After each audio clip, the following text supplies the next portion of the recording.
ایک دفعہ کا ذکر ہے کہ ایک خوبصورت جنگل میں مختلف قسم کے پرندے رہتے تھے۔ ان پرندوں میں ایک کالو کوا تھا جس کا رنگ سیاہ تھا۔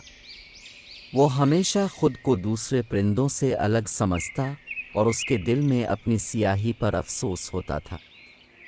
اس کا دل یہ سوچ سوچ کر غمگین رہتا کہ باقی سب پرندے رنگین اور خوبصورت ہیں اور صرف وہی سیاہ رنگ کا ہے۔ کالو کوا بہت ہوشیار تھا لیکن اس کا دل کبھی خوش نہیں رہتا تھا۔ اس کے ساتھ دوسرے پرندے اکثر مذاق کرتے اور اسے چھوٹا سمجھتے۔ وہ کبھی کبھار سوچتا کہ شاید اس کا رنگ ہی اس کا سب سے بڑا مسئلہ ہے اور اسی وجہ سے سب اس کا مذاق الفاڑتی ہے۔ ایک دن کالو کوا جنگل میں چلتے چلتے ایک درخت کے نیچے جا پہنچا جہاں اس نے ایک عجیب منظر دیکھا۔ ایک چڑیا جو کہ رنگین تھی خوشی سے گاتی ہوئی آئی۔ اس کے پر رنگ برنگے تھے اور وہ بہت خوبصورت دکھائی دے رہی تھی۔ اس چڑیا کا نام رانو تھا اور وہ جنگل کی سب سے خوش رنگ اور خوش آواز پرندہ تھی۔ رانو کو دیکھ کر کالو کوا شرمندہ سا ہو گیا اور اس نے دل ہی دل میں سوچا، میں کبھی اتنا خوبصورت نہیں بن سکتا۔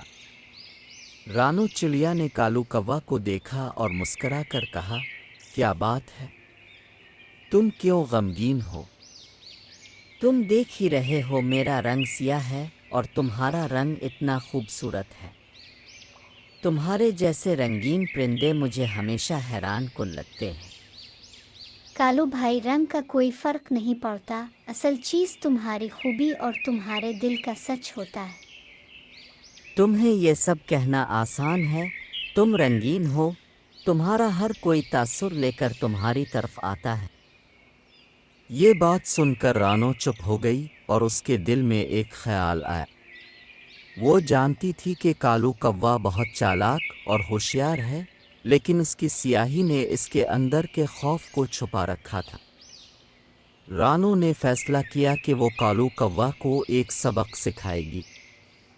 ایک دن جنگل میں ایک عجیب واقعہ پیش آیا۔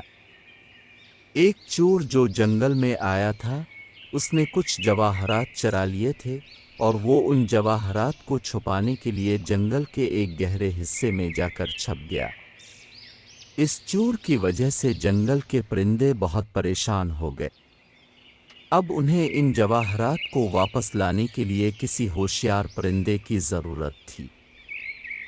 تمام پرندے سر جوڑ کر بیٹھے تھے اور کسی ایسے پرندے کی تلاش کر رہے تھے جو چور کا پتہ لگا سکے۔ اس دوران رانو چڑیا نے کہا، مجھے پتہ ہے کہ کالو کوا کو مدد کی ضرورت ہے۔ وہ بہت ہوشیار اور چالاک ہے۔ سب پرندے حیران ہو گئے اور سوچنے لگے کہ اس سیاہ رنگ کے پرندے سے مدد لیں گے۔ مگر رانو نے سب کو کہا، رنگ سے کچھ نہیں ہوتا، ہمیں اس کی ذہانت کی ضرورت ہے۔ آخر کار کالو کوا کو بلا لیا گیا۔ کالو کوا نے فوراً کہا، میں جواہرات چور کے بارے میں پتہ لگا سکتا ہوں، لیکن مجھے کچھ مدد چاہیے۔ اس نے سب کو بتایا کہ وہ چور کا پیچھا کر سکتا ہے، لیکن اس کے لیے ایک اہم چیز چاہیے تھی۔ میں تمہاری مدد کروں گی، لیکن پہلے میں تمہیں ایک چیز بتانا چاہتی ہوں۔ رنگ کا کوئی فرق نہیں پڑتا، تمہاری اصل طاقت تمہاری عقل میں ہے، کالو کوا نے۔ کالو کوا نے رانو کی بات سنی اور فوراً اس کے ساتھ چل پڑا۔ دونوں نے مل کر چور کی تلاش شروع کی۔ کالو کوا کے ذہن میں ایک منصوبہ تھا۔ وہ جانتا تھا کہ چور اپنے کام کو پوشیدہ رکھنا چاہے گا اور اسی لیے اس نے اپنے ہوش و حواس کو تیز کر لیا تھا۔ رانو اور کالو کوا جنگل کے ہر حصے کا معائنہ کرتے ہوئے آگے بڑھے۔ آخرکار کالو کوا نے ایک درخت کے نیچے ایک چھوٹا سا سوراخ دیکھا اور اس کے اندر سے کچھ چمکتا ہوا نظر آیا۔ فوراً کالو کوا نے کہا، یہ وہ جگہ ہے جہاں چور نے جواہرات چھپائے ہیں۔ چور کو پکڑنے کے لیے کالو کوا نے جنگل کے باقی پرندوں کو بلایا اور ان کی مدد سے چور کو گرفتار کر لیا۔ جب چور پکڑا گیا تو وہ بہت حیران ہو گیا۔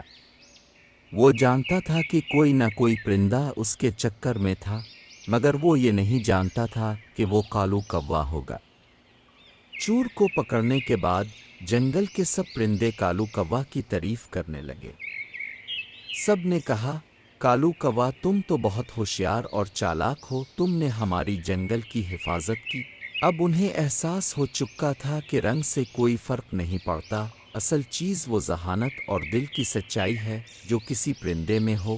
رانو چڑیا نے کالو کوا سے کہا، دیکھا، تمہاری سیاہی کوئی فرق نہیں ڈالتا، تمہاری ذہانت اور تمہارا دل سب سے اہم چیز ہے۔ شکریہ رانو، تمہاری مدد سے میں نے یہ سیکھا کہ ہم سب کا رنگ کچھ نہیں، اصل چیز ہماری خصوصیات اور ہماری شخصیت ہے۔ اس دن کے بعد کالو کوا جنگل کا ایک اہم اور عزیز پرندہ بن گیا۔ اب وہ جانتا تھا کہ اصل طاقت صرف رنگ میں نہیں بلکہ اس کی عقل اور ہمت میں ہے۔ اس کہانی سے ہمیں یہ سیکھنے کو ملتا ہے کہ ہماری حقیقت ہمارے رنگ یا شکل میں نہیں بلکہ ہماری عقل، دل کی سچائی اور ہمارے کردار میں ہے۔